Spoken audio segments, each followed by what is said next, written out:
හොඳයි. එතකොට අද තියෙන්නේ මේ computer programming languages කොහොමද පරිණාමය වුනේ? එතකොට පටන් ගත්තේ කොහෙන්ද? අද තියෙන්නේ කොතනද කියන එක ගැන කතා බහ කරන්න. ඒක බොහොම සරලව අපි කතා කරනවා මේ ක්‍රමලේඛ භාෂාවක අවශ්‍යතාවය. ඇයි අපිට භාෂාවක් වුමනා වෙන්නේ, ක්‍රමලේඛන භාෂාවක් වුමනා වෙන්නේ කියන එක. දැන් කම්පියුටර් එකට තේරෙන්නේ 1 සහ 0 කියන එක. ඔයගොල්ලෝ දන්නවා දැන් right? අපි 10 වසරේ නම්බර් සිස්ටම් පාඩමේ ඉඳලා ලොජික් ගේට්ස් පාඩමේදී ඔය 1 හා 0 කොහොමද මේ පරිගණකයත් එක්ක වැඩ කරන්න කියන එක ගැන කතා බහ කරලා. සර් මේකේ රෙකෝඩින් එකක් දාන්න පුළුවන් වෙන්නේ නේද? ඔබ තේ රෙකෝඩින් එක දාලා තියෙන්නේ. පුතේ ඇහෙනව නේද මාව? ඔව් සර් ඇහෙනවා. හරි. එතකොට අපි මේ 1 සහ 0 තේරෙන යන්ත්‍රයට යමක් තේරුම් කරලා දෙන්න නැත්නම් යම්කිසි වැඩක් කරන්න කියන එක තමයි අපි programming languages පාවිච්චි කරලා කරන්නේ. නමුත් දැන් අපිට 1 සහ 0 වලින් පරිගණකයට මේක තේරුම් කරලා දෙන්න බෑනේ. පරිගණකේ පළවෙනිම පරම්පරාව මේ පරිගණක පාවිච්චි කරපු කට්ටිය ඒක කියලා දුන්නේ 1 හා 0 වලින් තමයි. පංච් කාඩ් පාවිච්චි කරලා. හැබැයි එතකොට බොහොම සරල දේවල් ටිකක් තමයි කතා බහ වුණේ. නැත්නම් සරල ඉන්ස්ට්‍රක්ෂන්ස් ටිකක් තමයි පරිගණකයට ලබා දුන්නේ. අද කාලේට සාපේක්ෂව බලනකොට. අපි අද කාලේ ප්‍රෝග්‍රෑම් එකක් බැලුවොත් ඒක බොහොම සංකීර්ණ ප්‍රෝග්‍රෑම් එකක්.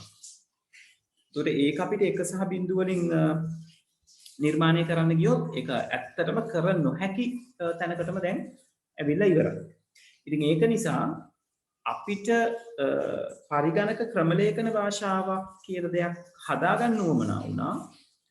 මිනිස්සුන්ට 1 සහ 0 නැතුව පරිගණකයට උපදෙස් ලබා දෙන්න පුළුවන් ක්‍රමවේදයක් සකස් කරගන්න. ඒකට තමයි ක්‍රමලේඛන භාෂාවන් programming languages කියන එක හැදෙන්නේ. ඒතර programming languages තියෙන්නේ human readable format එකකින්. මිනිස්සුන්ට කියවන්න පුළුවන් වචන වලින් නැත්නම් භාෂාවකින්. එතකොට මේ මිනිස්සුන්ට කියවන්න පුළුවන් භාෂාව පාවිච්චි කරලා අපි program එක නිර්මාණය කරනවා. දැන් අපි Pascal programs හැදුවා වගේ.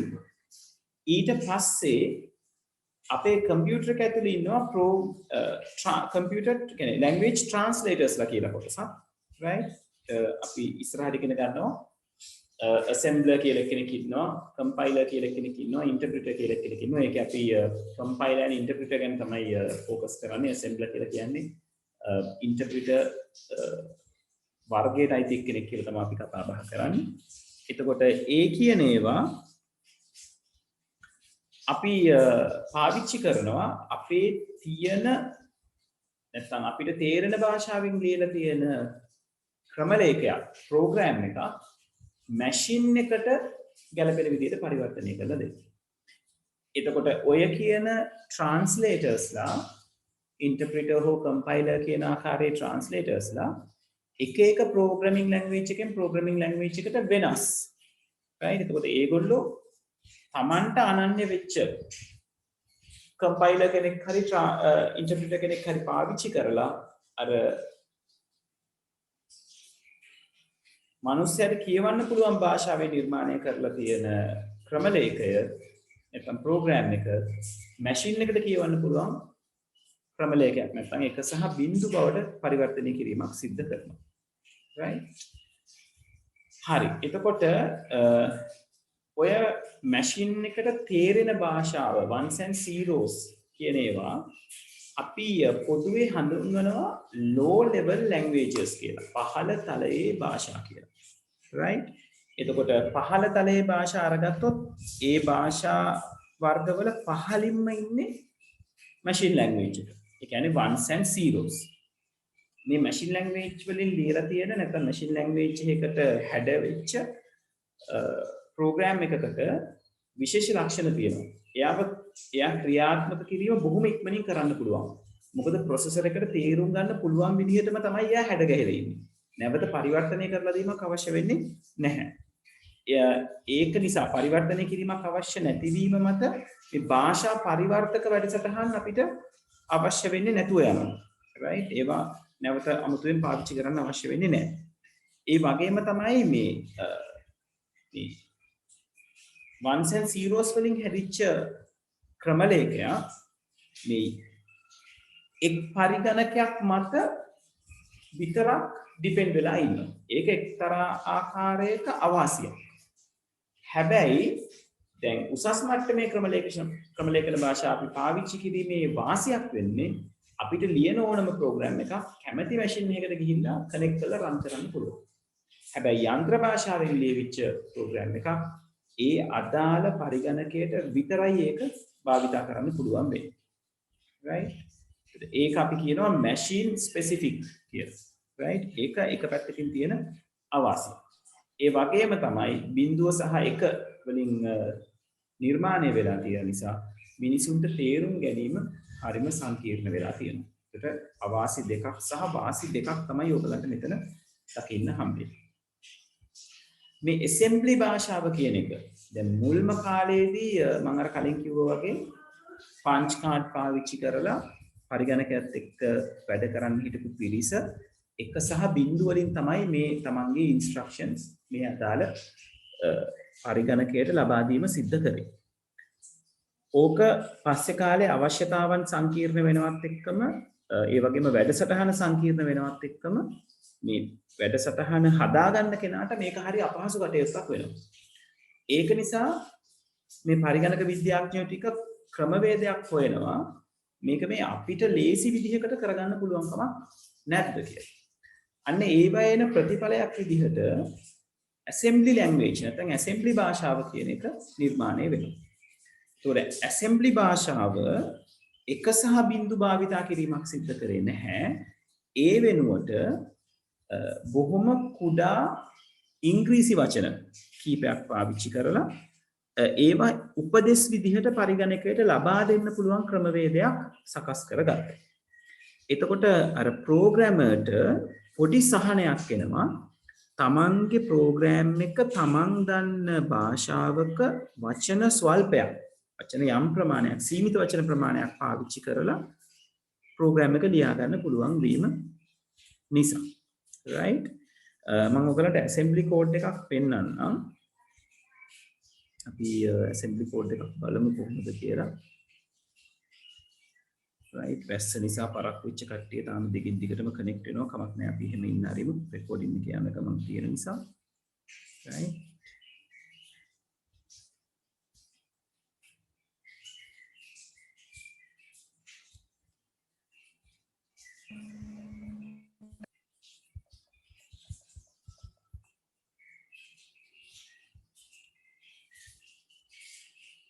හරි. දැන් මේ ඔයගලන්ට මේ වම් අත දකුණු අත පැත්තේ පේන තියෙන assembly code එකක්. පේනවද load r1, x load r2, y නේද? තාමත් මේක අපිට හරියටම තේරුම් ගන්න බෑ. නේද? අපේ සාමාන්‍ය Pascal code එකක තිබ්බ වචන අපිට එහෙම ලොකුවට මේකේ අහුවෙන්නේ නැහැ. මේ assembly code එක කියලා කියන්නේ අර machine code එකම තමයි machine code එකේ පේලියක් වෙනුවට ඒක අපිට මේ ඉංග්‍රීසි වලින් represent කරන්න පුළුවන් ක්‍රමවේදයක්. ඒතකොට machine code එකේ පේලි 10ක් තියෙනවා නම් assembly code එකේ පේලි 10ක්ම තමයි තියෙන්නේ. ඒතකොට ඒක පේලියක් යන්ත්‍ර කේතේ බවට යන්ත්‍ර භාෂාව බවට පරිවර්තනය කර තමයි මේක ක්‍රියාත්මක වෙන්න ඉඩ සලසන්නේ. ඒතකොට මෙතනදී සිද්ධ වෙච්ච වාසි තමයි මේක මේ ක්‍රමලේඛනය කරන කෙනාට මේක වාසිදායක වුණා. මොකද එයාට ටිකක් හුරු භාෂාවකින් ක්‍රමලේඛනය කරගන්න පුළුවන් වුණා. හැබැයි මේක ක්‍රියාත්මක වෙන්න ගියාම අර එක සහ බිංදු ටික ක්‍රියාත්මක වුණා වගේ ඉක්මනින් මෙයාට ක්‍රියාත්මක වෙන්න බෑ. ඇයි දැන් වචනේ වලින් ලියලා තියෙන්නේ වචන ටික එක සහ බිංදු වලට පරිවර්තනය කරගන්න. එතකොට ඒක පරිවර්තනය කරලා තමයි එක්සිකියුට් ක්‍රියාත්මක කිරීම කරන්නේ. එතකොට අර පරිවර්තනය කිරීමට කාලයක් ගත වුණා. ඒක නිසා අපි කිව්වා සාපේක්ෂව යන්ත්‍ර කේතයට වඩා මේ assembly කේතය slow කියලා. right? slowly තමයි වැඩ ටික සිද්ධ ඔබදේ. right? හරි. ඒ වගේම තමයි මේ assembly කේතය assembly code එක තාමත් අර එක යන්ත්‍රයකට සකස් කරාම ඒ යන්ත්‍රය තුල පමණයි භාවිතා කිරීම සිද්ධ කරන්න පුළුවන්. වෙන යන්ත්‍රයකට ඒක ගෙන යෑමේ හැකියාවක් නැහැ. අපි ඔකට කියනවා portable නැහැ කියලා. right? හැබැයි ප්‍රෝග්‍රෑමර්ට ටිකක් ලේසි මේ විවිධ සංකේත යොදාගෙන පාවිච්චි කිරීම නිසා ප්‍රෝග්‍රෑම් එක බිල්ඩ් කරගන්න. right? ඒ තමයි assembly language එක භාවිතයෙන් කරපු දේ. එතකොට assembly භාෂාවෙන් ලියපු ප්‍රෝග්‍රෑම් එකක් අපි ඒකට කියනවා source code එක කියලා. ඔය අපි Pascal කියලා අපි ලියපු හැම ෆයිල් එකක්ම source code එකක් ප්‍රභවකේතයක් කියලා අපි අරගන්නේ. එතකොට මේ source code එක machine code එකට පරිවර්තනය කරන්න. 1 සහ 0 බවට පරිවර්තනය කරන්න assembler කියන භාෂා පරිවර්තකයා උදව් කරගන්නවා. right? ඒකත් computer program එකක්. හරි. ඊළඟට අපිට හම්බෙන්නේ ඉහළ තලයේ ක්‍රම ලේඛන භාෂා නැත්නම් high level languages කියලා අපි කතා බහ කරනවා. හරි. high level languages වලට එන්න කලින් අපිට අක්කාලා මේ ටික අපේ නෝට් එකට දාගමු. right? හරි. ප්‍රධාන මාතෘකාව දාගන්න ක්‍රම ලේඛ භාෂාවල පරිණාමය.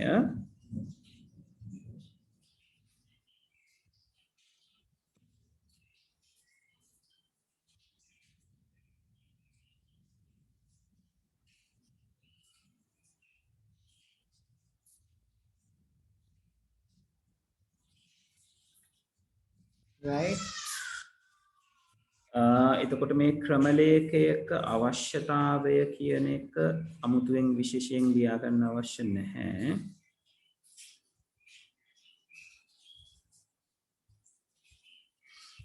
ඒක යටතේ මෙන්න මෙහෙම දෙයක් ලියා ගන්න මම මේ කියන්නම්.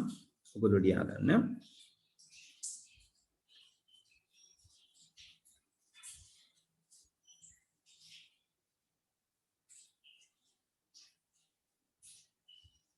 පරිගණකයට යම්කිසි කාර්යයක් සිදු කිරීමට පරිගණකයට යම්කිසි කාර්යයක් සිදු කිරීමට පරිගණකයට යම්කිසි කාර්යයක් සිදු කිරීමට ඉංග්‍රීසි මීඩියම් එක මම කියන්නම් පරිගණකයට යම්කිසි කාර්යයක් සිදු කිරීමට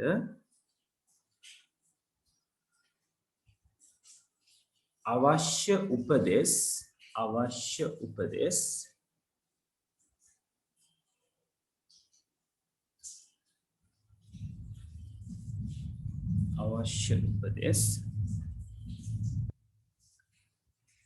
ක්‍රම ලේඛයක් මගින් ක්‍රම ලේඛයක් මගින්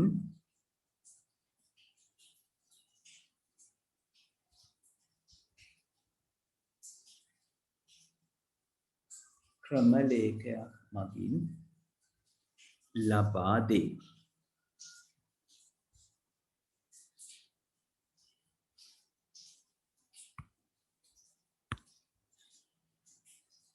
right? English medium අය ලියා ගන්න.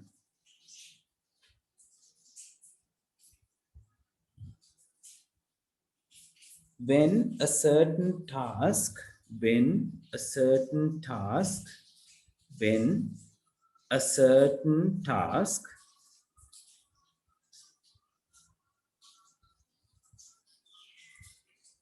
when a certain task needs to get done by the computer needs to get done by the computer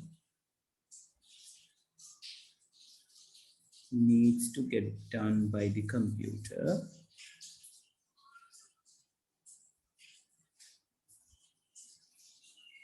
we use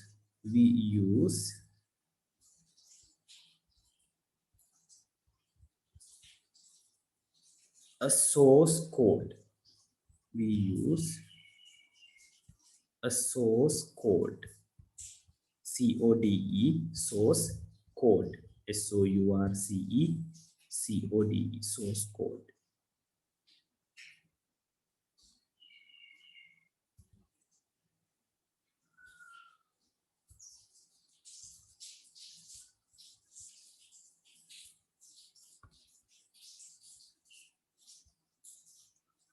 right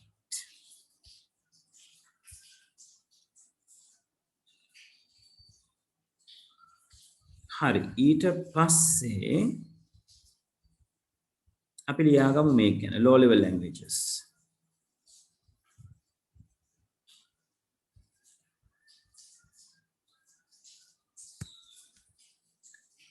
පහළ තලයේ භාෂා කියලා අනුමාතෘකාව දාගන්න low level languages.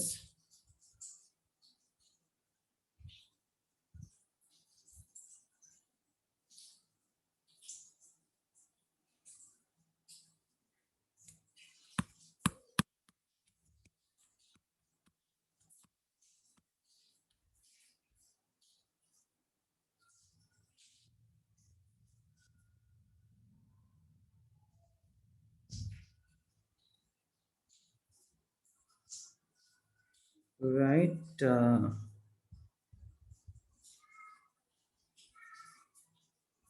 ඒක යටතේ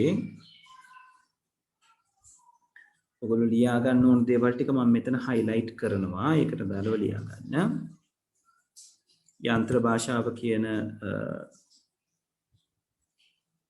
අනුමාතෘකාව දාගන්න.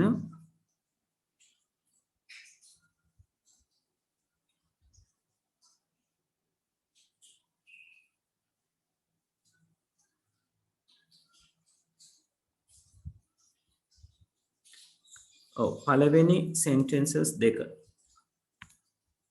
ලියා ගන්න. English medium කට්ටිය පළවෙනි sentences දෙක ලියා ගන්න.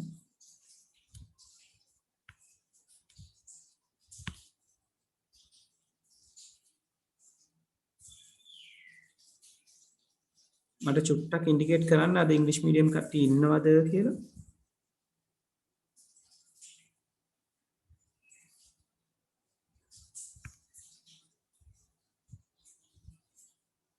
Right, okay, right, okay.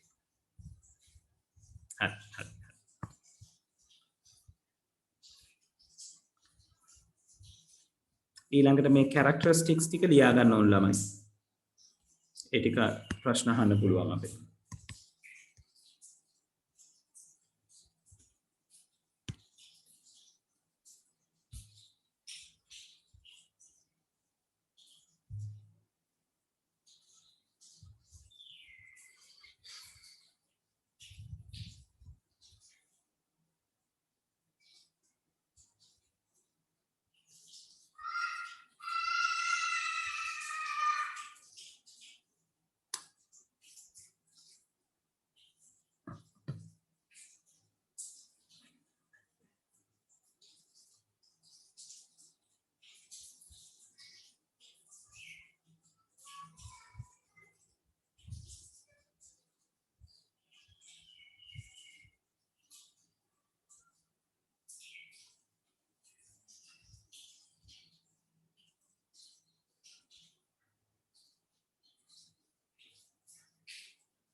Sir,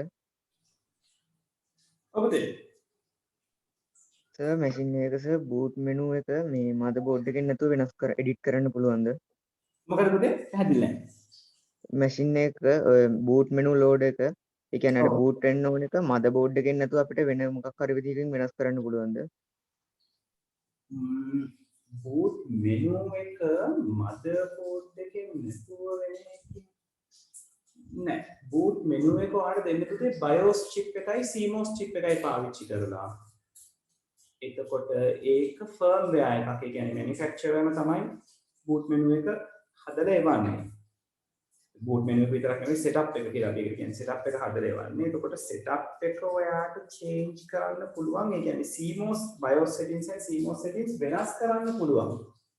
හැබැයි ඔයාලට motherboard එකෙන් නැතුව වෙන chip එකක් හරහා BIOS settings දෙනවා කියන එක කරන්න පුළුවන් ක්‍රම software එකකින් sir පුළුවන්ද sir මේ හදන්න? මොකද පුතේ? software එකකින් software එකකින් හදන්න කියන එක බෑ. ඔයාලට setup එකට enter වෙන්න පුළුවන් සාමාන්‍යයෙන් Windows open start වෙනකොට delete key එක හරි F12 key එක හරි press කරා නම් ඔයාලට setup menu එකට යන්න පුළුවන්. ගියාට වැඩක් නැහැ sir මගේ මේ motherboard එකේ boot menu එකට යන්න දෙන්න වැඩ කරන්න. ඒ කියන්නේ පාස්වර්ඩ් එකක් ඉල්ලනවද? පාස්වර්ඩ් එක එන්ටර් කරලා ඒකට මේ යන්න දෙන්නේ නැහැ. ඒ කියන්නේ මුකුත් කරන්න දෙන්නේ නැහැ. ලොක් කරලා තියෙන එක. අනිත් ඒවාට යන්න පුළුවන් බූට් එක. BIOS වල. බූට් මෙනු එක කියලා කියන්නේ වාගේ බූට් සීක්වන්ස් එක වෙනස් කරගන්න ඕනද ඔයාලට? ඒ කියන්නේ මොකෙන්ද බූට් වෙන්නේ කියන එක චේන්ජ් කරගන්න ඕනද? ඔව් සර්. ඒක බූට් සීක්වන්ස් එක පුතේ දපරකින්.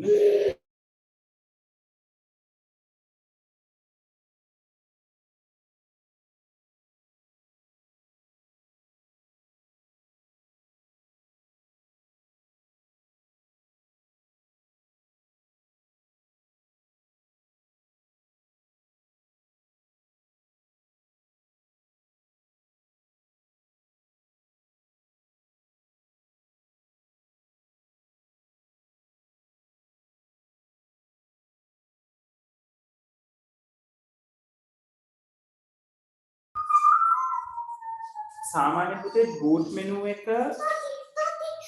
බූට් සීක්වන්ස් එක චේන්ජ් කරගන්න යන්න තියෙන්නේ. බූට් සීක්වන්ස් එක චේන්ජ් කරගන්න තියෙන්නේ බූට් මෙනු එක ඇතුලෙන්. ඒක මට මතක නැහැ කොතනද කියන එක. හැබැයි ඒක ලොක් වෙන්නේ නැහැ සාමාන්‍යයෙන්. ඔයාගේ වෙන කියන්නේ මෙහෙමයි. සමහර settings තියෙනවා අපිට change කරන්න බැරි. හැබැයි boot sequence එක ඔයාලට change කරන්න පුළුවන් වෙන්න ඕනේ. මදර්බෝඩ් එකේ බූට් එක මොකකටවත් යන්න බෑ බූට් එකේ. එහෙම වෙන්න නම් setup එකට password එකක් දාලා තියෙන්න ඕනේ. ඔව් සර් බෝඩ් එකේ නම් මේ BIOS වලට එන්ටර් වෙද්දී පාස්වර්ඩ් එකක් ඉල්ලනවා. ඒක නැතුව එන්ටර් කරාම ඔටෝ එන්ටර් වෙනවා ඒ උනාට. හරි. එන්ටර් වෙද්දී password එකක් ඉල්ලනවා නම් ඔයා එහෙම නැතුව එන්ටර් කරාම හරි. boot menu එක එනවා. ඔයා කියන විදිහට active වෙන්න බෑ එහෙනම් අනිවාර්යයි. ඒ කියන්නේ password එකක් ඉල්ලනවා නම් password එක දෙන්න ඕනේ. ඒක සමහරවල් default password එකක් ඇත්තේ. ඔයාගේ computer එකේ තියෙන කියන්නේ motherboard එකේ වර්ගය හොයාගෙන ඒකෙන් default password එකක් තියෙනවද කියලා පොඩ්ඩක් හොයලා බලන්න. හරි සර්. right. හරි. ලියාගෙන ඉවරද මේ ටික? සර් ඔබදේ.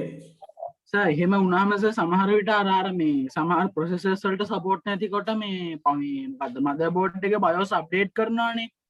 ඔව්. එහෙම අප්ඩේට් කරද්දිත් සර් එහෙම මේ පාස්වර්ඩ් එකක් ඉල්ලනවා නම් ඉල්ලනවද? නෑ සාමාන්‍යයෙන් BIOS අප්ඩේට් කරන්න පාස්වර්ඩ් එකක් ඉල්ලන්නේ නැහැ. ඒ කියන්නේ ඔයා setup එකට password protect කරලා තියෙනවා නම්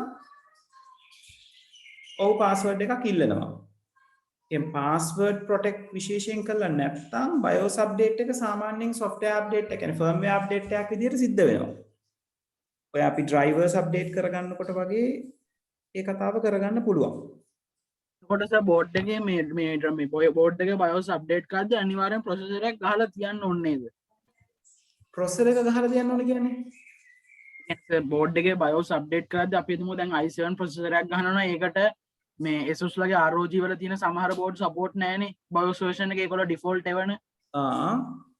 එතකොට සර් ඒක අරක ගහන්න මේ i7 එක ගහන්න නම් වෙනම i3 වගේ ඒකට සපෝට් කරන ප්‍රොසෙසර් එකක් ගහලා අප්ඩේට් කරන්න ඕනේ නේද මේ BIOS එක? ඔව්.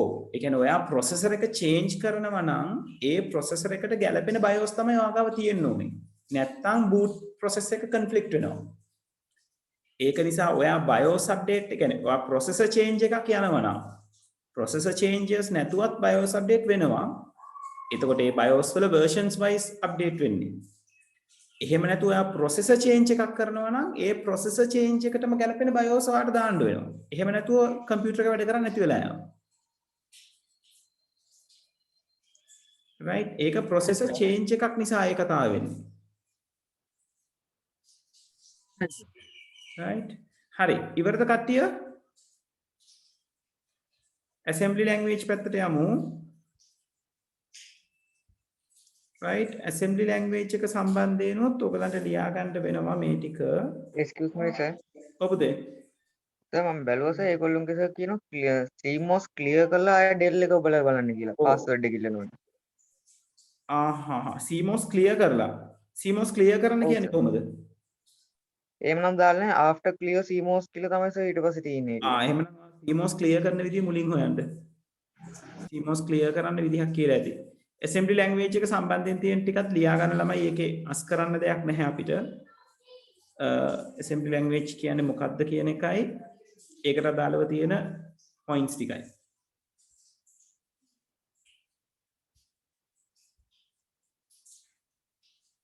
Oh, that's nice. That is like here. Fan here. Light here. Yes. But we have no light. Yes. Yes, the light has gone.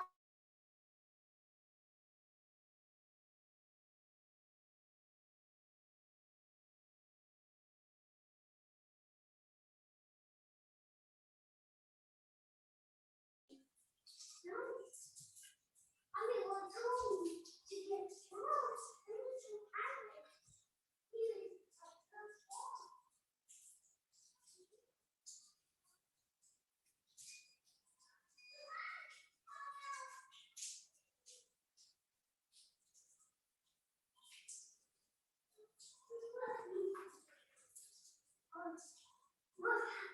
This is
හරි. ඉවරද ළමයි?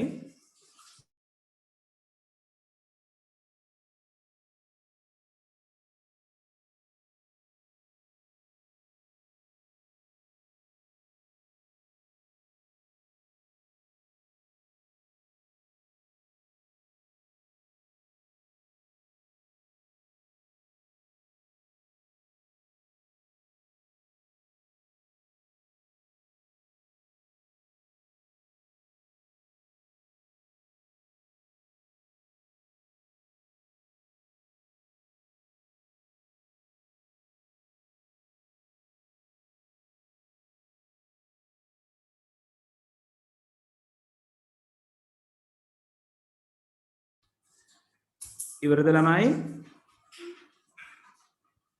right. හරි. අද අපිට ලියන්න දේවල් ටිකක් වැඩි ඒක නිසා ඉක්මන් කරමු. අද අපි ඉවර කරගන්න ඕනේ පාඩම. අද ඉවර කරගන්න බැරි වුණොත් මේ දේවල් ටික මට ගෙදර වැඩ විදිහට දෙන්න වෙනවා කට්ටියට. soft copy එකෙන් හරි ඉස්සර කරලා ලියන්න කියලා. right. හරි. එතකොට high level languages ගැන කතා කරනකොට high level language එකක් කියලා කියන්නේ අපි ඔය සාමාන්‍යයෙන් පාවිච්චි කරන්න ගන්න අපි පාවිච්චි කරපු language එකක්. Pascal කියලා කියන්නේ high level language එකක්. right. ඒ වගේ තව ගොඩාක් high level languages තියෙනවා. VB, C#, Python, ඊළඟට C, COBOL, Fortran ඔය වගේ ගොඩාක් languages තියෙනවා. ඒ කියන්නේ machine code එකයි නැත්නම් machine language එකයි assembly language එකයි හැරුණුකොට තියෙන අනෙක් ඔක්කොම languages අපි high level languages විදිහට තමයි සලකන්නේ. ඉතින් high level language එකක් machine එකට තේරුම් කරලා දෙන්න නම් අපිට translators ලා වර්ග දෙකක් පාවිච්චි කරන්න පුළුවන්. එක්කෙනෙක් compiler අනිත් එක්කෙනා interpreter. එතකොට යම් කිසි භාෂාවක පාවිච්චි වෙන්නේ compiler කෙනෙක්ද interpreter කෙනෙක්ද කියන එක තීරණය වෙනවා ඒ programming language එක නිර්මාණය කරලා තියෙන ආකාරය අනුව. right. කෙසේ හෝ වේවා compiler and interpreter දෙන්නම කරන්නේ high level language එකක්. උසස් මට්ටමේ ක්‍රම ලේඛන භාෂාවක් machine language එක බවට පරිවර්තනය කිරීම. right?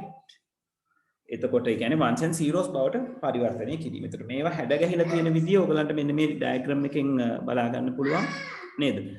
ඔය ඉහළම තලයේ භාෂාව තමයි උඩම තියෙන්නේ. එතකොට ඒවා යන්ත්‍ර භාෂාව බවට පරිවර්තනය වෙලා තමයි දෘඩාංග බවට පරිවර්තනය වෙන්නේ. right?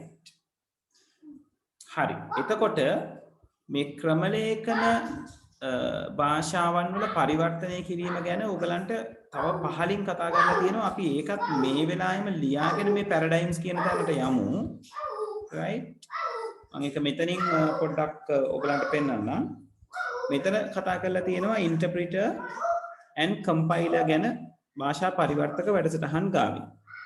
එතකොට මේ interpreter compiler කියන දෙන්න මම කලින් කිව්වා වගේ දෙන්නම පාවිච්චි කරන්නේ උසස් මට්ටමේ ක්‍රම ලේඛන භාෂාවක් මැෂින් කෝඩ් එක බවට නැත්නම් 1 සහ 0 බවට පරිවර්තනය කරන්න. මේ දෙන්නගේ තියෙන වෙනස්කම තමයි කම්පයිලර් කියන කෙනා මුළු ප්‍රභවකේතයම අපි ලියන සම්පූර්ණ ප්‍රෝග්‍රෑම් එකම එකවර 1 සහ 0 බවට පරිවර්තනය කරනවා. right?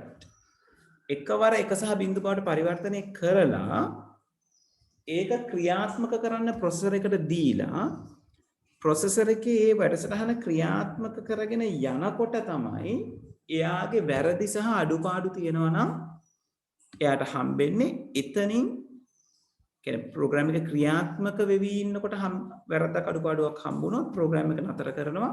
ඊට පස්සේ එයාට කියනවා නැවත වැරද්ද හරිගස්සලා ආයි කම්පයිල් කරලා ආයි රන් කරන්න කියලා. right? translator ඔය වැඩේ කරන්නේ පේලියෙන් පේලිය. එක පේලියක් අරගන්නවා එක බිංදු බවට පරිවර්තනය කරනවා එයාව ක්‍රියාත්මක කරනවා. තව එකක් ගන්නවා ඒක එක බිංදු බවට පරිවර්තනය කරනවා එයාව ක්‍රියාත්මක කරනවා. ඔය විදිහට ඉන්ටර්ප්‍රිටර් මුළු ප්‍රෝග්‍රෑම් එකම එක බිංදු බවට පරිවර්තනය කිරීමක් කරන්නේ නැහැ. දෝෂයක් තියෙනවා නම් ඒ දෝෂය ගාවට වෙනකම් පරිවර්තනය කිරීම කරනවා. එතකොට දෝෂය පරිවර්තනය කරනකොට ඒ දෝෂය ඩිටෙක්ට් වෙනවා ක්‍රියාත්මක කරන්න ගියාම එතනින් පරිවර්තනය කිරීම නතර කරනවා. නතර කරලා කියනවා නැවත දෝෂය හරිගස්සලා ට්‍රාන්ස්ලේට් කරන වැඩේ කරන්න කියලා. එතකොට ඔතන තියෙන වාසිය අවාසිය තමයි දැන් හිතන්නකෝ යම්කිසි ප්‍රෝග්‍රෑම් එකක පේලි 100ක් තිබුණා කියලා. ඒ පේලි 100න් 10 වෙනි පේලියේ වැරද්දක් තිබුණා කියලා හිතන්නකෝ. එතකොට එයා කම්පයිලර් කෙනෙක් ට්‍රාන්ස්ලේට් කරොත් කම්පයිලර් අර සෝස් කෝඩ් එකේ වැරදි 10 වෙනි පේලියේ වැරද්ද තියෙනවද නැද්ද කියන එක අදාළ නැහැ. එයා 1 සහ 0 බවට මුළු පේලි 100ම පරිවර්තනය කරනවා. කරලා තමයි ක්‍රියාත්මක කරන්න කියන්නේ. ක්‍රියාත්මක කරනකොට 10 වෙනි පේලියේ වැරද්දක් තියෙනවා කියලා අහුවෙනවා. අහුවුනාම ප්‍රෝග්‍රෑම් එක නතර කරනවා. ඊට පේලි 100ක් පරිවර්තනය කරන්න යන වෙලාව යනවා. ඉන්ටර්ප්‍රිටර් එහෙම නෙවෙයි. ඉන්ටර්ප්‍රිටර් පළවෙනි පේලිය පරිවර්තනය කරනවා රන් එක්සිකියුට් කරන්න දෙනවා. ක්‍රියාත්මක වෙන්න දෙනවා. දෙවෙනි පේලිය පරිවර්තනය කරනවා ක්‍රියාත්මක කරන්න දෙනවා. ඒ විදිහට යා 10 වෙනි පේලිය පරිවර්තනය කරලා ක්‍රියාත්මක කරන්න දෙනකොට 10 වෙනි පේලියේ වැරද්දක් තියෙනවා කියලා අහුවෙනවා. එතකොට පරිවර්තනය කරන එක නතර කරනවා. නතර කරලා කියනවා වැරද්ද හදලා නැවත පරිවර්තනය කිරීම පටන් ගන්න කියලා. ඒතර සාපේක්ෂව ගත්තොත් කම්පයිලර් කෙනෙක්ගෙන් ප්‍රෝග්‍රෑම් එකක අවුට්පුට් එකක් ගන්න යන වෙලාවට වඩා මේ විදිහට කියන්න පුළුවන්. කම්පයිලර් කෙනෙක්ගෙන් වැරද්දක් අහුවෙන්න යන වෙලාවට වඩා ඉක්මනින් ඉන්ටර්ප්‍රිටර්ගෙන් වැරද්දක් අහුවෙනවා.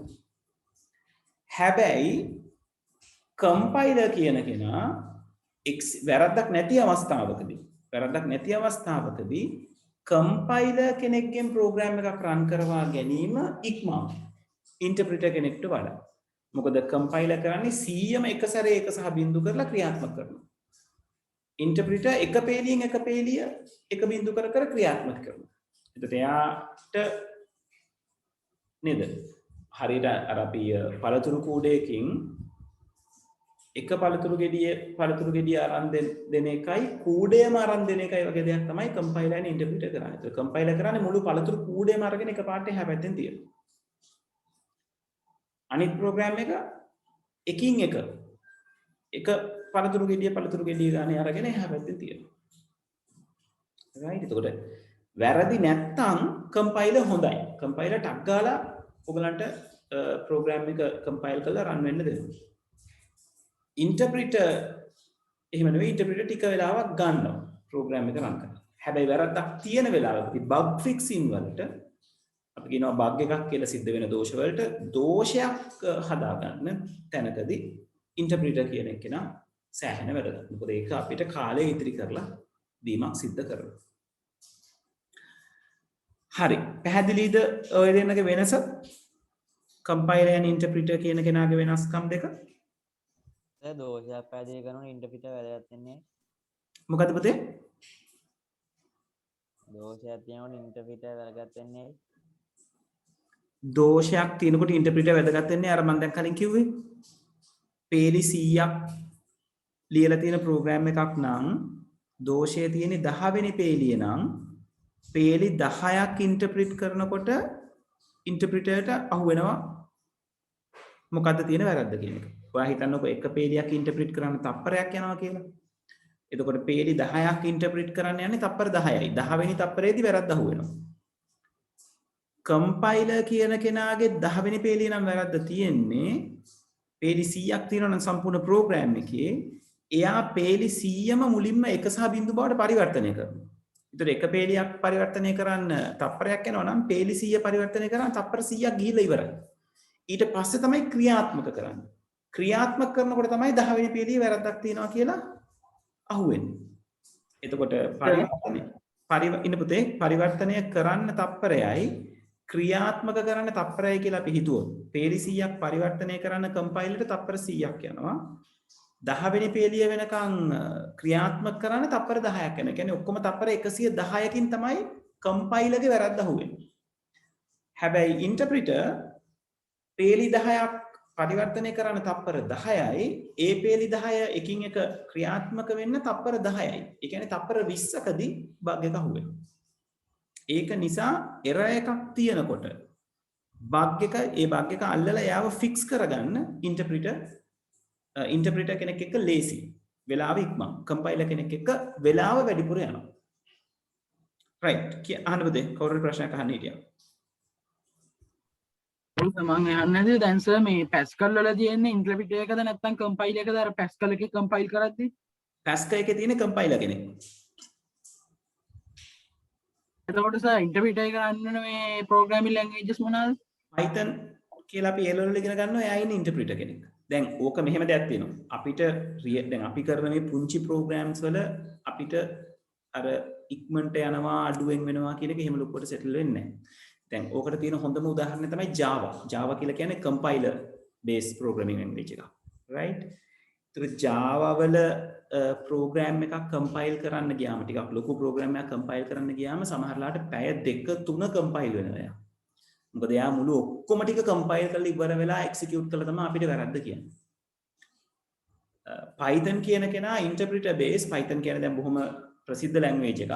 අපි ඒකේ තියෙන basic දේවල් ටික තමයි A level වල ඉගෙන ගන්නෙ. ඒතර එයාත් එක්ක developer-ට හරි ලේසි. programmer-ගේ පැත්තට හරි ලේසි.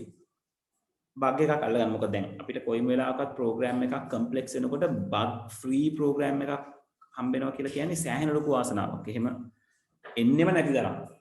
right? කොහෙන් හෝ බග් එකක් තියෙනවම තමයි. එතනදී වෙලාව ඉතිරි කරගන්න අපිට ඉන්ටර්ප්‍රිටර් කෙනෙක් වැදගත්. හරි. right. අපි ලියාගමුද? අපි මේ දෙකත් ලියාගෙන ඉමු නේද? අපි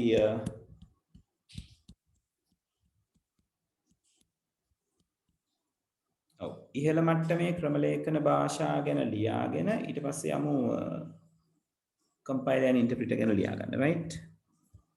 හරි. එතකොට ඉහළ තලයේ භාෂා සම්බන්ධයෙන් මේ තියෙන ටික ලියා ගන්න. ඒක ඒ විදිහටම අවශ්‍යයි. English medium අයත් ඒ note එකම copy කරන්න හැමම.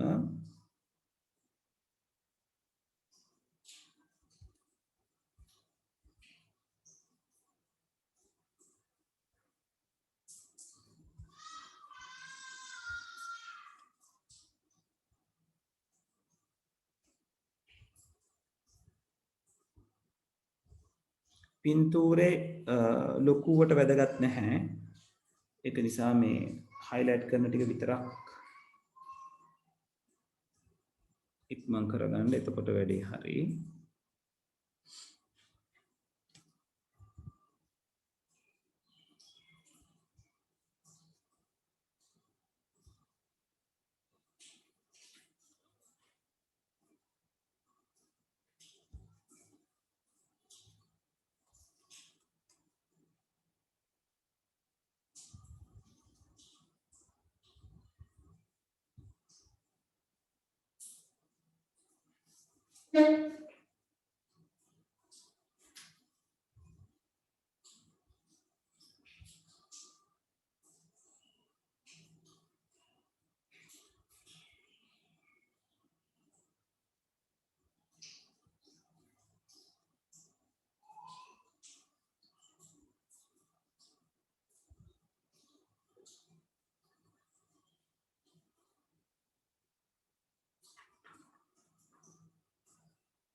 හරි.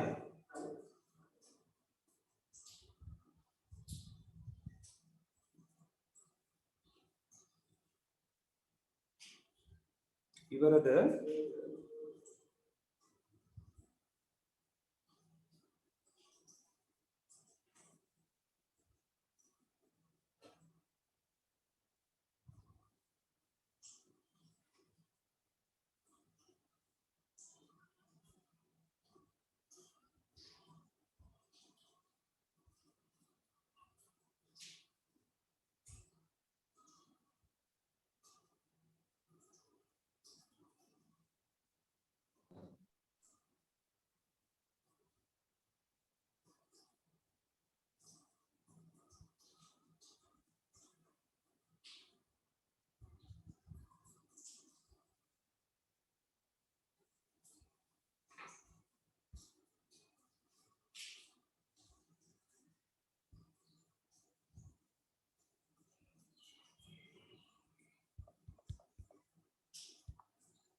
right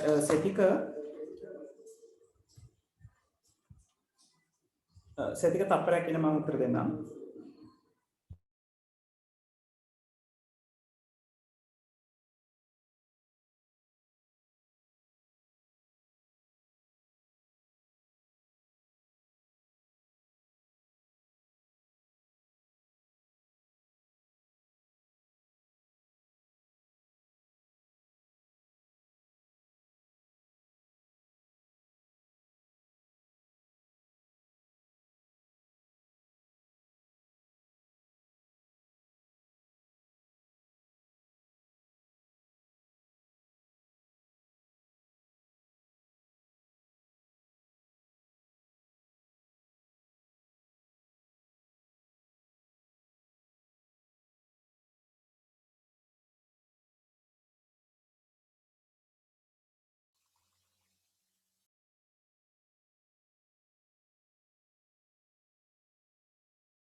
හරි ඉවරද ළමයි?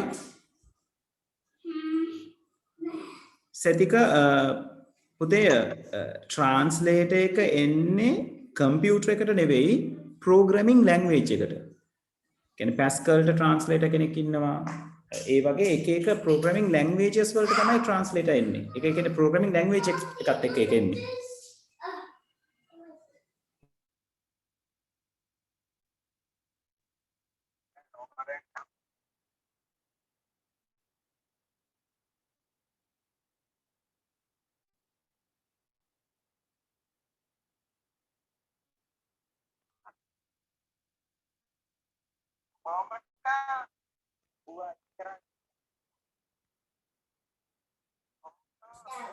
No, those are fingers.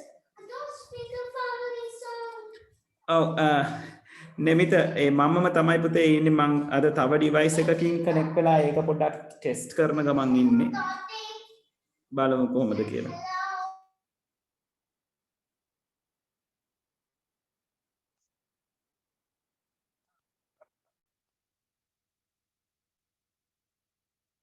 So hard.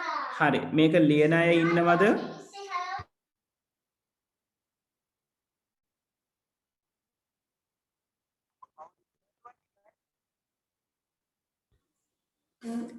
Right ළමයි මං එහෙනම් ඉස්සරහට යනවා.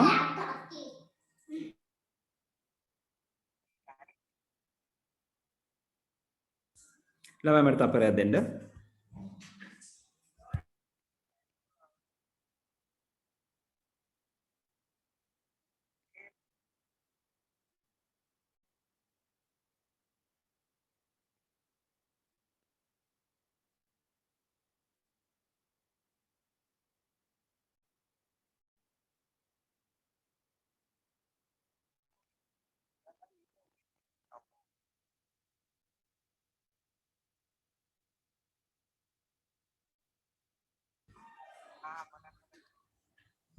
හරි කාගේ හරි මයික් එකක් ඔන් වෙලා තියෙනවා පුතේ මයික්ස් පොඩ්ඩක් සැලකිලිමත් වෙන්න ඔෆ් කරගෙන තියාගන්න රයිට් මම ඊළඟ ටිකට යනවා ප්‍රෝග්‍රෑමින් ලැන්ග්වේජ් ටයිප් වලට එන්න කලින් අපි ට්‍රාන්ස්ලේටර්ස් ගැන ලියාගමු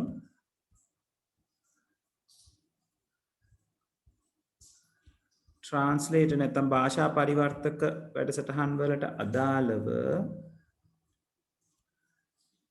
මෙන්න මේ ටික ලියා ගන්න.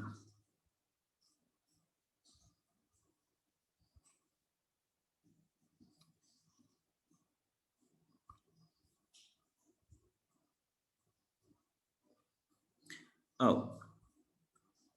භාෂා පරිවර්තක වැඩසටහන් කියන එකට අදාළව මේ ටික කොපි කරගන්න. ඉංග්‍රීසි අයත් මේ ටික එහෙම අවශ්‍යයි.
හරි ඉවරද? නෑ සර්. හරි ඉක්මන් කරමු.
හරි ඉවරද?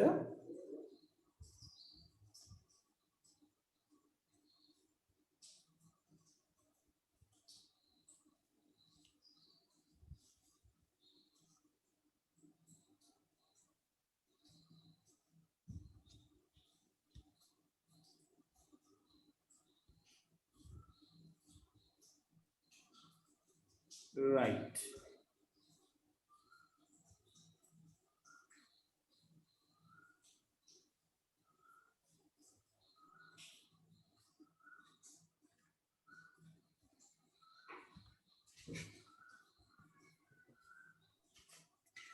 හරි ඊළඟට අපි ලියා ගන්න ඕනේ interpreter and compiler ගැන අර්ථ වින්‍යාසක සහ සම්පාදක ගැන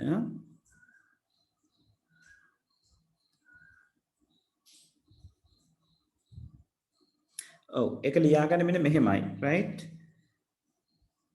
නම ලියා ගන්න අර්ථ වින්‍යාසක right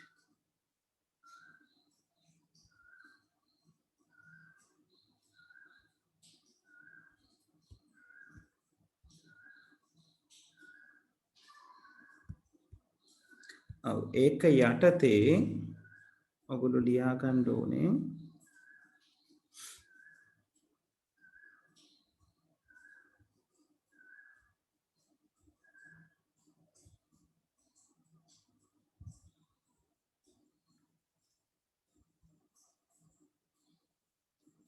ඔව් ඒකේ පෙරලා දෙන්න බෑ ඒකේ තියෙන විදිහටම ලියා ගන්න වෙනවා ළමයි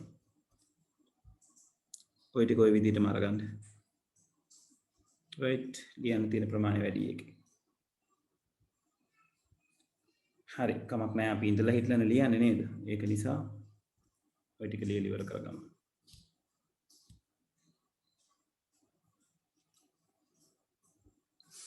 right compiler ට අදාළවත් ඒ ටික ලියන්න වෙයි right අත්‍යවශ්‍යම කරුණු ටික ඒකේ තියෙනවා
හරි ඉවරද?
සර්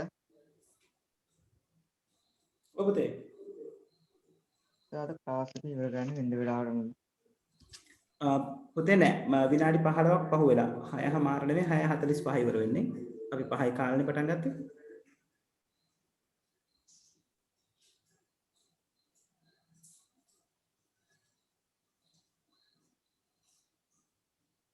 ඉවරද? සර් Linux software ඕන එකක් කාලි Linux එකේ run කරන්න පුළුවන්ද? මොකක්ද පුතේ පැහැදිලි නැහැ. Linux එකේ run වෙන ඕනම software එකක් කාලි Linux එකේ run කරන්න පුළුවන්ද? හතරක් ඉඳලා මොකද පුතේ ආයෙ යන්න Linux කියන Linux මේ OS එකේ run වෙන ඕනම software එකක් ඔව් කාලි Linux එකේ run වෙනවද සර්? මොන එකේ රන් වෙනවද කියලා අහන්නේ? කාලි Linux නෑ අපිට කියන්න අමාරුයි Linux නේ බේස් එක කාලි Linux කියලා මම එහෙම අහලා බලලා නැහැ කොහෙන්ද හම්බුනේ version එක තියෙනවා සර් කාලි Linux version එක. මෙහෙමයි සාමාන්‍යයෙන් Linux වල රන් වෙන එකක් එයාගේ සබ් version එකක රන් වෙන්න පුළුවන් බැරි කමක් නැහැ. Linux කියන්නේ සර් මේ ethical hacking වලට Linux වලින් ගහපු version එක. right okay right okay right okay right. programming වලට යන සර් ටිකක් හොඳයි. හොඳයි හොඳයි හොඳයි. ඒ ගැන හොයලා බලන එක හොඳයි ඔයගොල්ලෝ. මාත් මේ දවස්වල ටිකක් Linux ගැන කියවනක මං ඉන්නේ. බලමු. right. ලියලා ඉවරයි නේද අර ටික? අපි compiler ගැන ලියාගමු නේද? right compiler සම්බන්ධයෙන් තියෙන ටිකත් එහෙම ලියා ගන්න.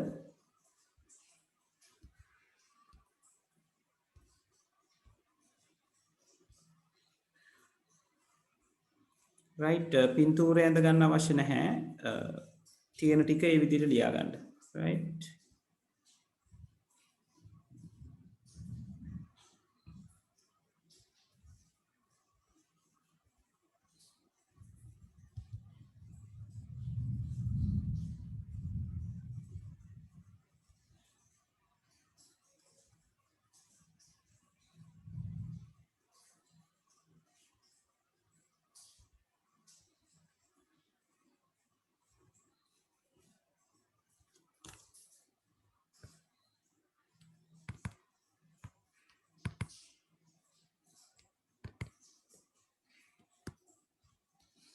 select කරගන්න අමාරු ළමයි.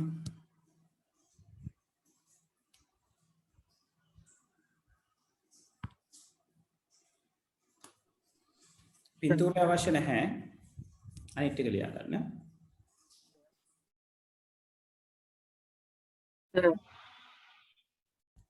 ඔබතේ සර් මේ සර් ඇක්‍රොබැට් රීඩර් DC එක බයි කරලා ගත්තද නැත්නම් ක්‍රැක් එකක්ද සර්? මේ Acrobat Reader එකද? ඔව් සර් මම ක්‍රැක් එකක් එව්වා හම්බුන්නේ නැහැ සර්. මේ පාවිච්චි කරන එකද? ඔව් සර් ඔය Adobe Reader එක ඔව් මේක ක්‍රැක් එකක් නෙවෙයි. මේක මම ඩිරෙක්ට් ඉන්ස්ටෝල් කරගත්ත එකක්. ඒක ක්‍රැක් වුණේ නෑ. රීඩර් එක සාමාන්‍යයෙන් ඒගොල්ලෝ දෙනවා පුතේ. නෑ සර් මං ඩවුන්ලෝඩ් කරගත්ත ඒගොල්ලන්ගේ ඔෆිෂියල් එකෙන් මේ 7 days trial version එකක් හම්බුනේ. ක්‍රැක් එකක් බැලුවා හම්බුන්නේ නැහැ සර්. නෑ ඔය ඒ ලේටස්ට් මේක ඔයා ගන්න නැත්තේ චුට්ටක් පරණ version එකක් ගන්න. සර් Windows 8 එකේ සර් මේ Acrobat Reader එක run වෙන්නේ නැහැ DC. 8 එකේ run වෙනවා. එහෙම අවුලක් නෑ. ඔයා version එක උඩට බලලා ගන්න. හරි සර් Acrobat Reader DC එක මම setup දෙක තුනම කරලා සර් run වෙන්නේ install වුණා. install එකත් නවතිනවා මගදී. ඒ ඉන්ස්ටෝල් එක මගදී නවතින්න හේතුව ඔයාගේ මේ version එකේ අවුලක් වෙන්න පුළුවන්. ඕකේ තියෙනවනේ 32 bit 64 bit කියලා. 64 bit එකට ඕනම එකක් ගහන්න පුළුවන් 64 bit එකට. නෑ බෑ 32 ඒවා සපෝට් කරන්නේ නැතුව යනවා සමහර වෙලාවට. සර් බ්ලඩ් සර් ඔව් පුතේ. අනික සර් බෑග්ග්‍රවුන්ඩ් එකෙන් රන් වෙන මේවා ඕනේ නේද Visual Studio එක ඊට පස්සේ DirectX එක වගේ ඒවා. DirectX ඕනේ. Visual Studio අවශ්‍ය නෑ. Visual Studio DirectX එක ඕනේ සර්. DirectX සාමාන්‍යයෙන් ඕනේ. ඒක එතකොට හොඳම වැඩේ ඉන්ටර්නෙට් ඔන් කරලා ඩවුන්ලෝඩ් කර මේ ඉන්ස්ටෝල් කරා නම් DirectX නැත්තම් එයා ඔටෝමැටිකලි මේ අපෙන් මැසේජ් එක අහනවා DirectX ඩවුන්ලෝඩ් කරන්නද කියලා. සාමාන්‍යයෙන් ගේමින් setup එක මේ ගේම් ගන්න ඒවට එනවනේ සර් DirectX එක. ඔව් මෙහෙමයි. ඒ වුණාට ඒක ලේටස්ට් එක නොවෙන්න පුළුවන්. සාමාන්‍ය ගේම් CD එක නම් ගේම් එකට අවශ්‍ය වෙන ඔක්කොම දේවල් ටික ඒගොල්ලෝ ඉන්ක්ලූඩ් කරලා එවනවා.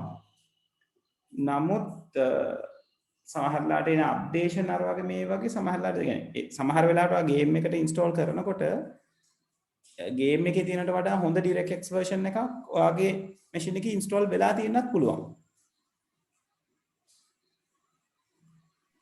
DirectX එකේ අලුත් version එකේ නම් ඒගොල්ලෝ මේ latest version එක වැදිලා තියෙනවා නම් ඒගොල්ලෝ මේ setup එක install කරද්දී පෙන්නනවා නේද මේ ඒක මේගොල්ලෝගේ version එක install කරලා තියෙන්නේ කියලා. ඔව්. සමහර වෙලාවට සමහර programs තියෙනවා old version ඉල්ලන. මෙන්න මේකම අවශ්‍යයි කියලා. ඒවා ටිකක් බොහොම limited එහෙම දේවල්. එහෙම අවස්ථාවල් තියෙනවා. ඒක ඉඳලා හිටලා සිද්ධ වෙන්නේ. DirectX ඉල්ලන්නේ නැහැ සර් DLL5 වගේ මිසින් වෙනවට. ඔව් ඒක DirectX කරන්නේ සාමාන්‍යයෙන් කියන්නේ මමත් ලොකුවට කියවලා නැහැ ඒක ගැන. DirectX කරන්නේ ඔය දැන් අපි ඔය translator ලා කරනවා වගේම ඒහා සමාන පොඩි දෙයක්. ඒගොල්ලෝ කරන්නේ අර මේ processor එකට තේරුම් ගන්න අපහසු දේවල් ටික තේරුම් ගන්න උදව් කරන එකක්. ඒ කියන්නේ සර් ඒවා සරල දේවල්, ඒ කියන්නේ details එහෙම සරල දේවල් බවට පත් කළ processor එකට දෙනවා කියන දේ. ඔව් ඒ කියන්නේ ones අවසානයේ වෙන්නේ ones and zeros කරන එකනේ. right ඒකට translators ලා තියෙනවා. ඔය translate කරන ස්පීඩ් එකක් කරනවා DirectX එකේ කරමු. මට තේරුණා නැබදේ. දැන් මේ එක බින්දු binary වලට translate කරන එක DirectX වලින් මොකක් හරි මේ ස්පීඩ් අප් එකක් කරනවද? ඒක ගැන නම් ටිකක් සැකයි. ගොඩක් වෙලාවට ඔය DirectX කියලා එන්නේ Microsoft related නේ. ඒ කියන්නේ දැන් අපි Windows එක වැඩ කරනකොට තමයි අපිට DirectX ඕන කියලා settle වෙන්නේ. එතකොට ඒක කියන්නේ ones and zeros ම අරගන්නවට වඩා ගොඩක් වෙලාවට ඔය මේ ඒ කියන්නේ sound එක balance කරගන්න දේවල් ඊළඟට videos render කරගන්න දේවල් අන්න ඒ වගේ දේවල් වලට ඔය DirectX කියන එක බලපානවා. දැන් drivers වගේ නේද? අන්න right. ඔව්. දැන් මේ මම හිතන්නේ Windows ලම තමයි DirectX එකත් කරන්නේ මම download කරගත්තේ Microsoft තමයි. DirectX Microsoft තමයි. ඒක එතකොට ගොඩක් වෙලාවට Windows base ඒකට Nvidia එකක් සම්බන්ධද DirectX එකට? මොකද පුතේ? Nvidia එකත් මොකක් හරි සම්බන්ධයක් තියෙනවා DirectX එකට? එහෙම ඔව් නම් සර් Nvidia එකේ ගහපු games install කරද්දී Nvidia එකේ graphic card එකෙන්ම කියනවා DirectX ගහන්න කියලා. සමහරට එහෙම වෙන්නේ නැති පොඩි collaboration එකක් තියෙනවා වෙන්න පුළුවන්. එහෙම මම ලොකුවට in details එහෙම නම් දන්නේ නැහැ. Intel HD ලගේ වට ඕනේ නැහැ මේ Nvidia ඒවට ඕනේ සර්. right ඉවරද මේ ටික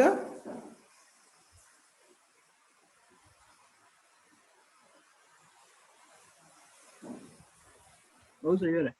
right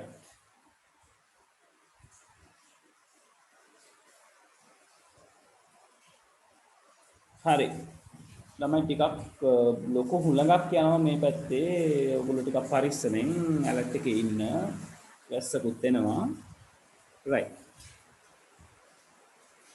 හරි ඊළඟට අපි යමු අර පැරඩයිම්ස් ගැන කතා කරන්න right මේ ඔය පැරඩයිම් කියන එකට සිංහලෙන් අපි මේ පැරඩි එකක් කියලා කියනවා right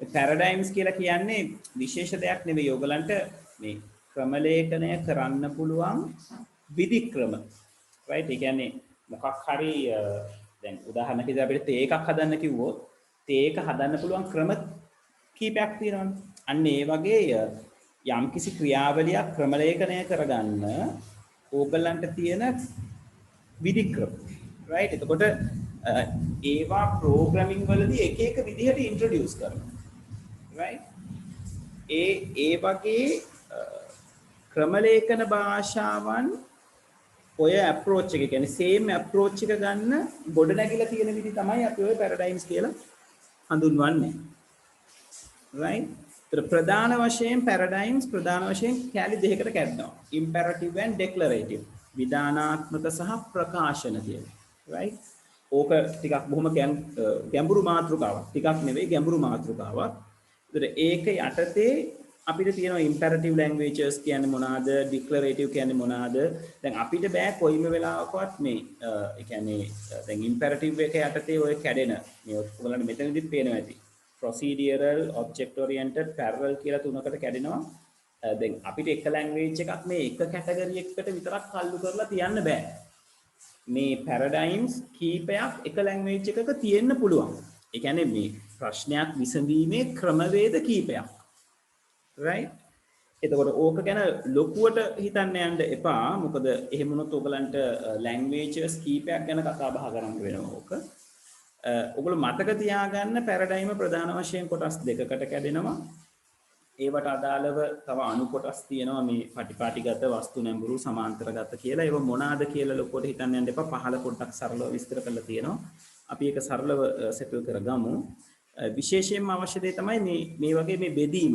කොහොමද සිද්ධ වෙන්නේ කියන එක right එතන මෙතන පහළ ඔයගලන්ට දීලා තියෙනවා ඒවට අදාළව තියෙන මොනවාද උදාහරණ කීපයකුත් මෙන්න මෙතන මේ procedural and declarative කියන එක right විස්තර කරලා දීලා තියෙනවා හරි ලස්සනට මෙන්න මේ මෙතනින් මේ පටිපාටිගත භාෂාවක් කියලා කියන්නේ මේ අපි ඔය පැස්කල් වල කරා වගේ මේ පියවරෙන් පියවර සිද්ධ වෙන දෙයක් කොහොමද මේක සිද්ධ වෙන්නේ කියන එක අපි කියන්න ඕනේ හැබැයි ඩෙක්ලරේටිව් කියන මේ ප්‍රොසීඩියරල් කියන්නේ ඇත්තට මේ ඉම්පෙරටිව් ගැන මේ කතා කරලා තියෙන ප්‍රොසීඩියරල්ම විතරක් නෙවෙයි ඉම්පෙරටිව් කියන එකයි ඩෙක්ලරේටිව් කියන එකයි ගැන කතා කරන්නේ ඉම්පෙරටිව් ලැන්ග්වේජ් එකකදී අපි කමාන්ඩ්ස් දෙන්න ඕනේ ස්ටාර්ට් දැන් ඒ කියන්නේ අපි අර සූඩෝ කෝඩ් එක ලියලා ඇන්ද වගේ ඊට පස්සේ අපි ඒක පැස්කල් වලට අරගන්නකොට නේද වේරියබල් ටික ගැන කියනවා මේ අදාළ දේ අරගන්න කියලා කියනවා ඒක කැල්කියුලේෂන් එක කරන්න කියලා කියනවා output එක monitor එකට print කරන්න කියලා කියනවා අපි හැමදේම එකින් එකට program එකට කියනවා අන්න එහෙම ඒවට තමයි අපි කියන්නේ imperative languages කියලා declarative languages ඊට වඩා වෙනස් දැන් මේකට ඕගලන්ට ළඟම ගන්න පුළුවන් උදාහරණයක් තමයි මේ SQL කියන එක SQL කියන්නේ ඔයගොල්ලෝ 10 වසරේ database පාඩම කරනකොට අන්තිමට අපි අර විමසුමක් කියලා දෙයක් කතා බහ කරා query එකක් කියලා අන්නේ query එකට අයිති වෙනවා SQL එතකොට මේ SQL කියලා කියන්නේ structured query language කියන දිගහැරුම එතනදී වෙන්නේ අපි පොඩි statement එකක් ලියනවා මේ SQL language එකේදී අපිට කියන්න පුළුවන් මේ database එකක් තෝරලා දීලා මෙන්න මේ database එකේ සමන් කියන ළමයාගේ සියලු තොරතුරු ටික හොයලා දෙන්න. ඒතර ඒක අපි SQL වලට අදාළ වෙන විදිහට පොඩි statement එකක් ලියනවා. ඒ ලිව්වම program එක විසින් ඇතුලේ කරන්න ඕන දේවල් ටික ඩිෆයින් කරගන්නවා. එයා ගිහිල්ලා ඩේටාබේස් එක හොයා ගන්නවා. එයා ගිහිල්ලා ටේබල් එක හොයා ගන්නවා. ඒකෙන් සමන්ව හොයා ගන්නවා. සමන්ට අදාළව තියෙන තොරතුරු ටික එතනින් අරගන්නවා. ඒක ආයෙත් ටේබල් එකක වගේ ස්ට්‍රක්චර් එකකට දාලා අවුට්පුට් එක හදනවා. ඒ හදලා අපිට පෙන්නනවා. දැන් අපිට පැස්කල් වලින් ටේබල් එකක් හදන්න කිව්වොත් අපිට ගියොත් පැස්කල් වලින් ටේබල් එකක් හදලා පෙන්නන්න කියලා අපිට සෑහෙන වද විදින්න වෙනවා ඒක සම්බන්ධයෙන් නේද? ටේබල් එකේ බෝඩර්ස් ඇඳ ගන්න විදිහයි, ඩේටා දා ගන්න විදිහයි, ඒක නිරූපණය කරන විදිහයි, ඒ ඔක්කොම අපිට ප්‍රෝග්‍රෑම් එකට කියන්න වෙනවා. හැබැයි ඩෙක්ලරේටිව් එක නම් එහෙම නැහැ. ඩෙක්ලරේටිව් එක නට තියෙන්නේ අදාළ ප්‍රකාශනය. ඒ කියන්නේ අපිට අවශ්‍ය දේ කියන්න විතරයි. එයා අපි වෙනුවෙන් අපි කියලා කියන්නේ ප්‍රෝග්‍රෑමර් වෙනුවෙන් ඒ දේ කරලා දෙනවා. right? එතකොට ඔය පහලට ගියාම ඔයගලන්ට ලස්සන මේ පින්තූරයක් දාලා තියෙනවා මෙන්න මෙතන. මේ තියෙන්නේ ප්‍රොසීඩියරල් කට්ටිය, ඒ කියන්නේ ඉම්පෙරටිව් අය අපිට කියන්න වෙනවා දැන් මේකේ කියලා තියෙන්නේ මේ කණුවක් හදන විදිහ. එතකොට කණුව හදන විදිහ ප්‍රොසීඩියරල් අයට එකින් එකට කියන්න වෙනවා. A කියන කැටය ගන්න, ඒක උඩ B කියන කැටය තියන්න, ඒක උඩ C කියන කැටය තියලා පිලර් එක හදන්න. නිකන් කණුව හදන්න. ඩෙක්ලරේටිව් කට්ටියට කියන්නේ මෙන්න ගඩොල් කැට තුනක් තියෙනවා. ඔයා ඒකෙන් කණුවක් හදන්න. ඒක ABC කියන පිළිවෙලට තිබිය යුතුයි ගඩොල් ටික. ඒ කිව්වම එයා තීරණය කරනවා රයිට් ගඩොල A කියන එක්කෙනා ගන්නවා, ඊළඟට දෙවෙනියට B කියන එක්කෙනා ඒක උඩ තියනවා, ඊළඟට C කියන එක්කෙනා ඒක උඩ තියනවා, ඔන්න කණුව හැදෙනවා.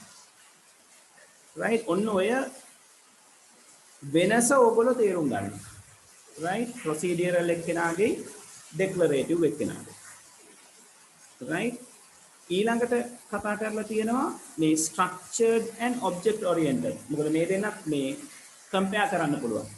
ඔය structured එක්කෙනෙක් තමයි අපි ඉගෙන ගත්තේ. මේ Pascal. එයාට යම්කිසි view එකක් තියෙනවා. කොතනින්ද පටන් ගන්නෙ? variables ටික කොහොමද declare වෙන්නේ? ඊට පස්සේ මොන මොන විදිහටද මේ program එක සිද්ධ වෙන්න ඕනේ කියන එක ගැන view එකක් තියෙනවා. object oriented කියලා කියන්නේ අපි Java programming කරනකොට object oriented පාවිච්චි කරනවා, C++ කරනකොට object oriented පාවිච්චි කරනවා. එතනදී approach එක වෙනස්. දැන් අපිට උදාහරණයක් විදිහට අපි සාමාන්‍යයෙන් ප්‍රෝග්‍රෑම් එකක් අපි හදුවානේ ඉලක්කන්තයක් එකතු කරලා ටෝටල් එක අවුට්පුට් කරන එක. ඒත් එතනදී අපි බොහොම සරලව කිව්වා integer variables එකක් අරගෙන ඒකට user ගෙන් දෙන input එක දාගෙන ඒ දෙක එකතු කරලා output එක පෙන්වන්න කියලා. දැන් ඕක object oriented programming වලදී හදන්න ගියොත් object oriented programming වලදී තියෙනවා integer කියලා class එකක්. අපි යන්නේ class එකෙන් අපි කියනවා integer object එකක් හදාගන්න ඕනේ කියලා. දැන් අපි structured වලදී එච්චර කතා කරන්න යන්නේ නැහැ. structured වලදී බොහොම සරලව ලියනවා variable name එක මේකයි. ඒකට අදාළ value එක ඕකයි. object oriented වල එහෙම ඕක අර simply ඉවර කරන්න බෑ. class එකක් කියලා එකක් තියෙනවා. class එකේ objects කියලා තියෙනවා. ඒ object එකක් හදාගන්න ඕනේ. ඊට පස්සේ ඒකට value එකක් දෙන්න ඕනේ. දැන් ඕක සාමාන්‍ය කතා බහේදී අපිට ඕක මේ අපහසුයි කියලා හිතුණට complex programming පැත්තට යනකොට ඔය object oriented කියන approach එක හරිම වැදගත්. right? එයා එතකොට ඒකේ වැඩ කරන්නේ ඒ කියන්නේ දැන් මේ මෙතන මේ පින්තූරේ පෙන්ලා තියෙනවා වගේ object එකක් හැදුවම එයාට properties and methods කියලා જાති දෙකක් එනවා. එයාගේ ලක්ෂණයි එයාට කරන්න පුළුවන් දේවල්. දැන් ඒක හරියට දැන් මේ පහළ උදාහරණයක් පෙන්නලා තියෙනවා අර පොඩි බලු පැටියෙක් අරගෙන. right? මේදී අර class and object කියන එක ගැන මම කතා කරේ. class එක තමයි බලු පැටියා. බල්ලා කියන සත්‍යය. ඒකේ object එකක් තමයි Tommy කියලා කියන්නේ. එතකොට අපි අර class එකක් හදාගත්තම අපිට ඒකෙන් ඕන තරම් objects හදන්න පුළුවන්. right? ඒව හරියට නිකන් අර මේ අපි අර කතා කරපු sub programs වගේ. ඒ වගේම වැඩ කරන්නේ නැහැ. නමුත් අපිට ඒකෙන් පුළුවන් එක එක දේවල් කරන්න. ඒතර එතනදී මේ හැදෙන ඔබ්ජෙක්ට් එකට එයාටම විතරක් යුනික් වෙච්ච ලක්ෂණ දෙන්න පුළුවන් අපිට. ක්‍රමවේද දෙන්න පුළුවන්. right? ඒ වගේ concept එකක් ඔතන තියෙනවා. දැන් එහෙම දෙයක් මේ වගේ ඔබ්ජෙක්ට්ස් හදා ගන්නවා වගේ දෙයක් අපිට ප්‍රොසීඩියරල් එකකින් කරන්න හරි අමාරුයි. මොකද ඒකේ තියෙන්නේ එකකට පස්සේ එකක් සිද්ධ කරන දේවල්. එතකොට ඒක ඔබ්ජෙක්ට් පැත්තට ගැලපෙන්නේ නැහැ. right ඒක නිසා ඔන්න ඔය කියන පොයින්ට් එක මතක තියාගන්න. right මේකේ තියෙන්නේ අපේ අවුට්පුට් එක පොඩි පොඩි කොටස් වලට බෙදලා ස්ටෙප් බයි ස්ටෙප් කොහොමද කරලා ඉවර කරන්නේ. ස්ට්‍රක්චර්ඩ් එකේ ව්‍යුහගත එකේ. ඔබ්ජෙක්ට් ඔරියන්ටඩ් එකේ තියෙන්නේ අපේ උවමනාවට අවශ්‍ය වෙන වස්තු ටික ඔබ්ජෙක්ට්ස් ටික වෙන වෙනම අඳුනගෙන ඒගොල්ලන්ගේ තියෙන ලක්ෂණයි ඒගොල්ලන්ගේ තියෙන හැකියාවනුයි පාවිච්චි කරලා කොහොමද අවුට්පුට් එක අරගන්නේ. right ඔන්න ඔය සරල අදහස මතක තියාගන්න. right ඊට එහා ඕක ගැන හිතන්න යන්න එපා. right දැන් මේ මෙතන මේගොල්ලෝ පොඩි පුස්තකාල තොරතුරු පද්ධතිය කියන එක ස්ට්‍රක්චර්ඩ් PVCමයි ඔබ්ජෙක්ට් ඔරියන්ටඩ් PVCමයි දීලා තියෙනවා. ස්ට්‍රක්චර්ඩ් එකේදී කියන්නේ අර කොටස් එකතු වුණාම අවසානයේ පද්ධතිය හැදෙනවා. වාර්තා සැකසීම, සම්පත් එකතු කිරීම, ගොනු වාර්තා කියන ටික එකතු කරාම පුස්තකාල තොරතුරු පද්ධතිය හැදෙනවා. හැබැයි ඔබ්ජෙක්ට් ඔරියන්ටඩ් එකේ ඒ පුස්තකාල තොරතුරු පද්ධතියේ ඉන්න ඔබ්ජෙක්ට්ස් ටික අඳුන ගන්න. ලයිබ්‍රේරියන් කවුද? කැටලොග් එක මොකද්ද? පොත් මොනවද? ලයිබ්‍රරි එක කොහොමද තියෙන්නේ? ඔන්න ඔහොම දේවල්. එතකොට පොතක් රිෆර් කරන්න වුණොත් ඔබ්ජෙක්ට් කියන බුක්ස් කියන ඔබ්ජෙක්ට් එකට ගිහිල්ලා ඒකට අදාළව තියෙන පොතක් තමයි ඒගොල්ලෝ රිෆර් කිරීම කරන්නේ. right මෙතනදි සිද්ධ වෙන්නේ අර කැටගරි වීමක්. පොත් ටික වෙනම ඒ ටික එකතු වෙලා ඊට පස්සේ රිසෝසස් ටික වෙනම කනෙක්ට් වෙලා රිපෝට්ස් ටික වෙනම කනෙක්ට් වෙලා සිස්ටම් එකක් ටෝටලි හදා ගන්නවා. right ඔය වගේ සරල අයිඩියා එකක් තියාගන්න. ඊට එහා ඕක ගැන වද වෙන්න යන්න එපා. right හරි right දැන් 6:45යි වෙලාව. මම දැන් ඉස්කෝලේ පාඩමක් ඊළඟට ආයි 7ට තියෙනවා. මට ඒක නිසා දැන් මෙතනින් ක්ලාස් එක නතර කරන්න වෙනවා. ඊළඟ සතියේ අපි මේ ටික ලියාගෙන 7 වෙනි පාඩම පටන් ගන්නවා. right සිස්ටම් පාඩම පටන් ගන්නවා. ඒකත් තියරි පාඩමක්. කොහොමද සිස්ටම් එකක් හදන්නේ කියන එක ගැන තමයි එතන කතා කරන්නේ. right ඒ ටික කතා කරගෙන මේක ලියාගෙන ඒක කතා කරගන්න බලාගෙන ඉන්න. ලබන සතියේ පොඩි ගැටලුවක් තියෙනවා. ලබන සතියේ වෙසක් පොය ඒකට රජයෙන්ම නිවේදනය දීලා තියෙනවා ඉස්කෝලවල උගන්වන්න එපා කියලා. ඉතින් වෙසක් පොය නිසා ඕගලන්ටත් ලබන සතියේ ක්ලාස් එක කරන එක මම නතර කරනවා. මොකද එකක් පොය සහ විශේෂයෙන් වෙසක් පොය නිසා. right ඒ සතියේ අපි නිවාඩුවක් අරගමු. ඕගොල්ලොත් නිවාඩුව නේද වෙසක් පොයට ගැලපෙන විදිහට සෙටල් කරගන්න නේ. ඕගොල්ලෝ මොනවා හරි ඔය වෙසක් කූඩු හදන එක දැන් ඒවෙන් සෑහෙන අයත් වෙලා ඉන්න කට්ටිය නේද. දැන් වෙලාවක් තියෙනවා. ඒක නිසා මේ සැරේ නේද අලවපු කූඩු එහෙම අරගන්න එපා කඩෙන් ගිහින්. හදන්න. හදලා ලබන සතියේ මේ විදිහට ඉවර කරගන්න. ඊට පස්සේ සතියේ තමයි එතකොට අපි මුණ ගැහෙන්නේ. right හරි එහෙනම් හැමෝම ගිහිල්ලා එන්න. right good night හැමෝටම පරිස්සමට ඉන්න. නේද කාලගුණයෙන් පරිස්සම් වෙන්න තියෙනවා. කොරෝනා වලින් පරිස්සම් වෙන්න තියෙනවා. ඒක නිසා පරිස්සමට ඉන්න. right හරි ගිහිල්ලා එන්න හැමෝම. thank you very much. thank you sir. හරි good night. good night. Thank you, sir.